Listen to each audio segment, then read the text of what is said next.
இந்த மாதத்தில் அம்மன் கோவில்களுக்கு எவ்வளோ முடியுமோ முடிந்த பொழுது வெள்ளிக்கிழமையிலையோ ஞாயிற்றுக்கிழமையிலையோ எப்போ முடியுமோ போயிட்டு வாங்க.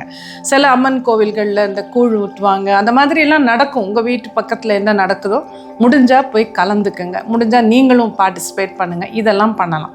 இப்போ இதெல்லாம் பண்ணுறதே எனக்கு சௌகரியம் இல்லை அப்படின்னு நீங்கள் நினச்சிங்கன்னா கூட, அல்லது இதெல்லாம் பண்ணுறவங்க கூட பண்ணக்கூடிய இன்னொரு முக்கியமான விஷயம் என்னென்னா, இந்த சமயத்தில் இந்த ஆடி மாதத்தில் அம்மனின் அருள் முழுமையாக நமக்கு கிடைப்பதற்கு நவாக்ஷரி மந்திரம் நீங்கள் சொல்லலாம்.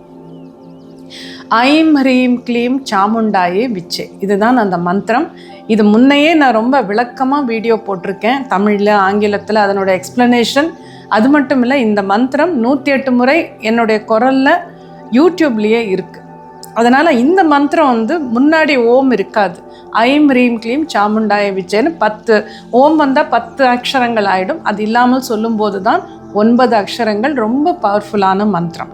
அதாவது மகா சரஸ்வதி, மகாகாளி, மகாலட்சுமியை சாமுண்டா தேவி ரூபத்தில் நாம் அழைக்கிறோம்.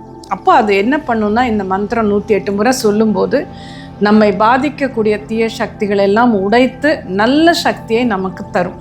ரொம்ப அற்புதமான மந்திரம். இதை பெண்கள் மட்டும் இல்லை, ஆண்களும் சொல்லலாம், யார் வேணாலும் சொல்லலாம்.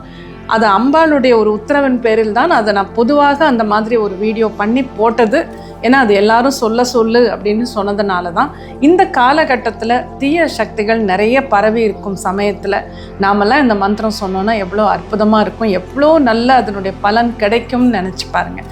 இப்போ இந்த ஆடி அமாவாசை வருது, வியாழக்கிழமை, ஜூலை மாதம் 24ஆம் தேதி 2025 இருக்கும். இந்த வியாழக்கிழமை நமது சத்சங்கம் இருக்குது. அதில் நம்ம அமாவாசைக்கு எப்போதும் நடத்துகிற சத்சங்கம் தான்.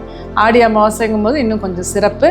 அதில் நம்ம ஒரு சிறப்பான தியானம் செய்ய போகிறோம். மாலை 6லேருந்து 7 மணி லைவாக நடக்கும். ஆன்லைனில் தான். கண்டிப்பாக எங்கே இருந்தாலும் கலந்துக்குங்க. உங்களை அந்த சத்சங்கத்தில் சந்திக்கிறேன்.